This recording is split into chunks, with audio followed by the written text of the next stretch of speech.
Welcome to Creative Creations. How can I help you? Yes, I would like to make a YouTube video. YouTube video? Okay. What kind of robots do you want us to use? No, I don't want you to make it for me. I want you to give me some advice as to how I should make it. That's not how it works. Creative Creations, we offer things that you might need, like some editing, some voiceovers, graphics, or the like. And you give us the idea, we'll make it for you. I don't want you to make it for me. Maybe this is the wrong place. See, I'd like to make a video that involves the same themes as Sunny in Philadelphia, maybe a little Breaking Bad and the grittiness and the like. Something entertaining, and I want to develop my characters as a central unit, kind of like Always Sunny sort of thing. What are you talking about? We do not do weather. No. Always Sunny. That was back in the human era, when people did all the entertaining. The good old days. I'm sorry, sir. I don't believe we can help you. Well, surely if you're called Creative Creations or whatever, you can help a creator create something. Perhaps we can. Let me see what we can do. Let's put you on hold.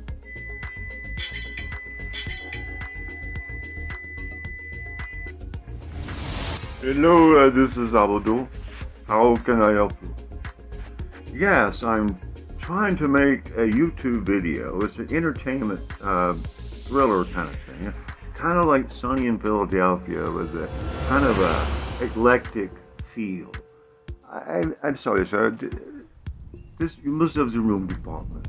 They said that I was to help you make a video. What kind of video do you want? No, I'm gonna make the video, but I wanted some help. Because your business says Creative Creations. Designed for the creator in you. And that's what I'm come here for. I want you to help me make this video. To collaborate with me, to get the plot going. Plot? We do not do those things. We are an entertainment company. Perhaps you need to talk to the mortuary. No, not that kind of plot. Don't you know what plot is? Okay, so you said you had a template. What was the template? What were you doing? Well, I had the story, so that was not a problem. The story is sound. Yeah, the story was fine. The plot and all that was a serial kind of plot, and it would be very easy to make episodes. And the key would be to develop the central, the core characters, the kind of an ensemble as to showing, not telling, of developing the 4 to 5 characters that would be the central, 4 to 5 characters that would keep the show flowing. And we got a central theme, a Catnip production, and of course you got the side themes of how these cats or characters interact. And so I feel like it was a fun way to kind of do maybe a hangover movie a little bit too, in the sense of, the catnip effect. And so you say catnip, so you had the plot, you had the cameras, you had everything. How did you get the actors? Well, see, the actors, I used cats. And that was kind of the theme. And I felt like there was enough justification in the market we were going to aim at that we could do, and kind of a niche of people that like to watch cats in general. And so what we're doing is trying to do a real production, but instead of human actors, we have cats, because I happen to be very good with cats. I get along with them, and I know how to get them to do what I need them to do. So I'm like a director, and so I've got a voiceover. I do the voices of the cats, sometimes, but I mainly rely on a narration, and so that gets the need for dialogue to a minimum. We didn't want to have to deal with too much dialogue. And I'll tell you, the toughest thing for me was to have a dialogue between what would have been the lead male actor and a female, a hot, attractive female or woman, and there was some love interest there between the two. And so I had to have them talk to each other, and I don't know how that went, but I tried it. So I'm going to have a little fun with voices, changing the inflection. To animate the cats is not really a problem. I don't try to animate them comically. I animate them as if they're people. So I just got to do what I've done forever almost, and that's voiceovers, which is what I do. I can do a lot of different characters, and so that's not a challenge. I never have to job that out. Well, it sounds like you've got all the ingredients together. Do you have any difficulties working with cat actors? Well, it's definitely a difficult thing to work with cats, but it's not that hard. You just have to know what you want to get out of it and get something the cat can give you to represent the character. And it's amazing. It's really amazing how effective they are. We discovered that we can, hopefully, if you watched any length of the shows, you would soon forget that they're cats. When you cast animals as humans, if you've done your job, pretty soon they'll just be characters that happen to look a lot like cats. And so I knew then that no one was going to help me make this video. And so I just set about to do it myself. I was going to do it all, the editing and the voiceovers and all the graphics, and I was just going to take the amount of time it took. Understanding that I wouldn't be able to put a lot of production out until I got this one done. In other words, I was going to invest in producing quite extensively. And the early reads that the audience was positive, that it was a good idea, but it went nowhere on the original episode. Okay, so you were going to make a movie, but you don't have the resources to actually make a movie, so you decided to do the best you could and send it up as a YouTube video. Is that what we're doing here? Yeah, I was going to try to do a YouTube video that was a good show and make it as good as I could. And so what do you mean as good as you could? What did you have? Well, I had good cameras. I had a computer. I had all kind of recorders, lots of cameras. I could drive and take pictures. I could do anything visually that needed to be done. But first I had to have the good story.